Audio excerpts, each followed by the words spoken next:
So I've been spending a lot of time on the metro lately and commuting to work and everything. So during these long trips, I've been listening to books on CD. So it's like books on tape. And I woke up this morning and felt inspired to write this kind of a short story. This piece is called My Love Affair.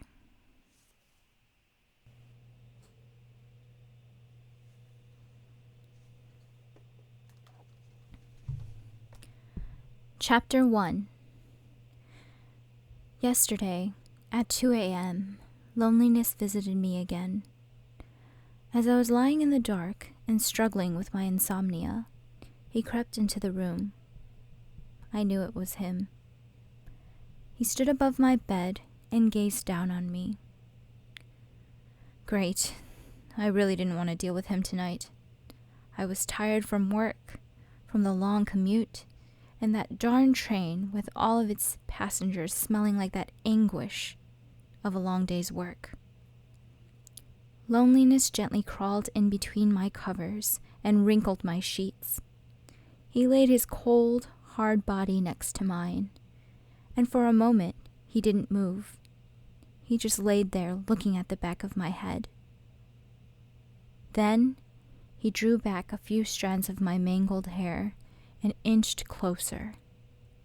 He kissed me on my shoulder and lightly whispered into my ear, "Hey, beautiful." "Go away," I demand, but he insists. Loneliness ruthlessly pulls me close to him and grapples my waist. He fingers the curvature of my body, and I am enclosed in his emptiness. I lay there, bitter and limp. I wasn't scared of him like I used to be, just tired. Chapter 2. I first met Loneliness in 2009. He was handsome, darling, and such a gentleman. I had just graduated from high school and was on the road to a new life in college. We spent the entire summer together, consuming all the flavors of the Häagen-Dazs collection. He told me that he had been with many women in the past. He told me that he was an artist. His craft was something that not many could understand, but something that everyone could feel. When school started, he decided he would pack his bags and attend university with me. He said he could not bear to be apart from me for that long. 4 years. It is a long time. So we went off to college together. He went to parties with me, went to class with me, and during the evenings, Loneliness would distract me while I was attempting to determine what it meant exactly to find reach and frequency.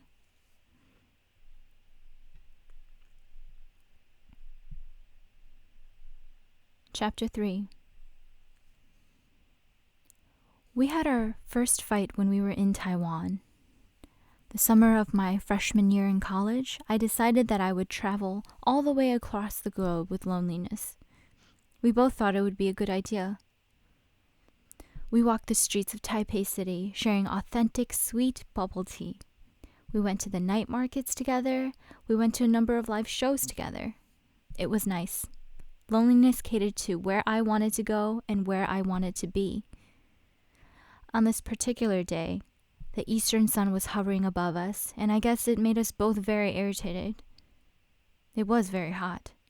What's more, those darn Taiwanese couples and their cutesy matching outfits and their need to make everything in their lives a scene from a tacky drama.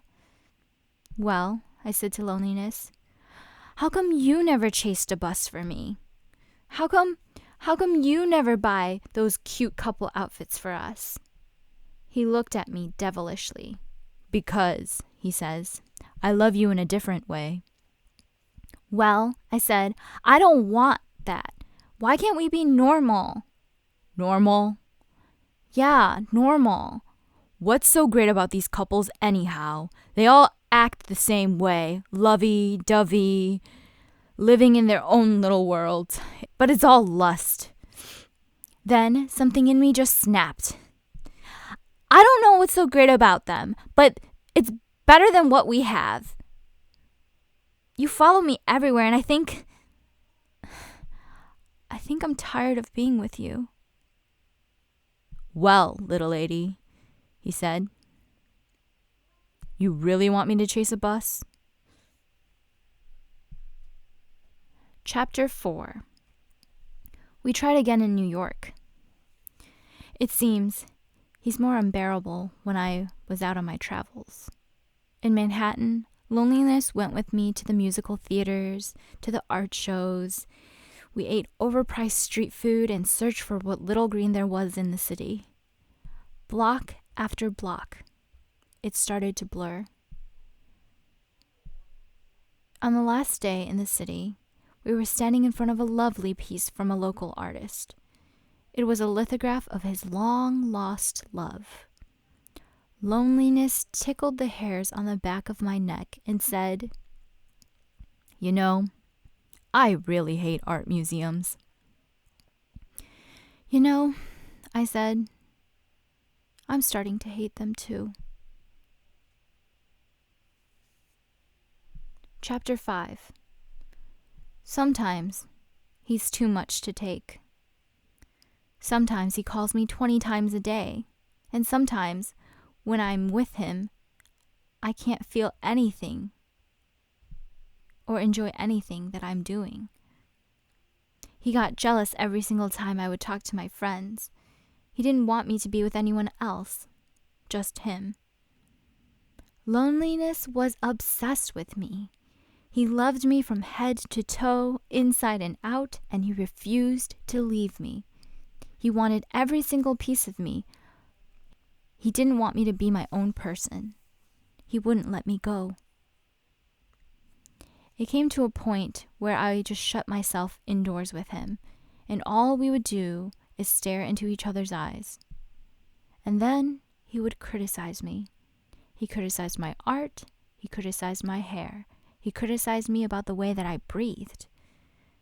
Just as he had loved me, he criticized everything that he loved about me. I just remained still, on my knees, staring at the carpet. Chapter 6. My mom tells me I need to be happy with loneliness, learn to be comfortable with him. My grandma tells me to pray. A friend tells me she doesn't understand why loneliness comes to our parties. And I told all this to loneliness last night. He laughed and said, "They don't really know nothing about us." I say, I don't think I really know anything about us. "I'm an artist," he proclaims, "and you are my art piece." I stroke his arm, and we both drift off to sleep. The end.